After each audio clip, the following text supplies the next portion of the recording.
أهلا وسهلا بكل متابعين قناة لمسات نوجا على اليوتيوب. شرفتوني ونورتوني، أحلى عيلة بجد. اليوم حنعمل مع بعض أطيب وألذ وأسرع وصفة للكبدة الإسكندراني بكل تكاتها. بالله عليكم اسمعوا لي هالصوت كده وخلونا نبلش بالمكونات على بركة الله والصلاة والسلام على رسول الله. عندي كيلو إلا ربع من كبدة الفراخ، قطعتها بشكل شرايح طولية، ما غسلتها نهائيا حتى ما يكون في أي زفرة للكبدة.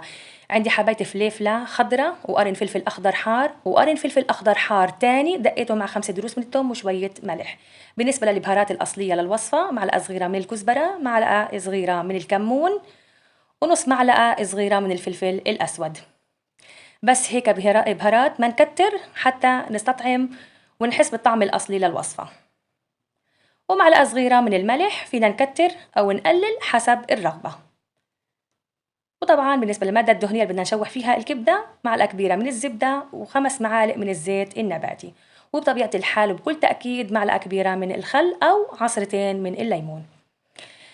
في طاسة على النار، حتكون النار عالية. بداية حنزل ب5 معالق من الزيت النباتي وحنزل بمكعب الزبدة. مش حنزل في الكبدة مباشرة، لا، مجرد ما انه يقدح الزيت كده حنزل بالكبدة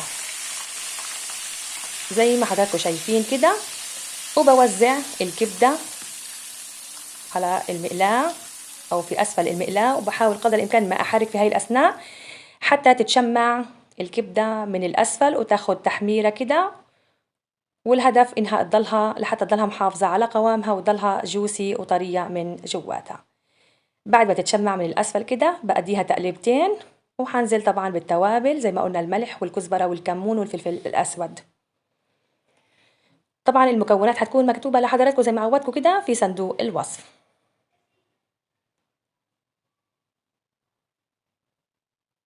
وبقلب التوابل مع الكبدة، وطبعا ما ننسى الخل أو عصرتين الليمون، وبقلب. طبعا في هاي الأثناء ما ننسى إنه لساتها النار عالية. لما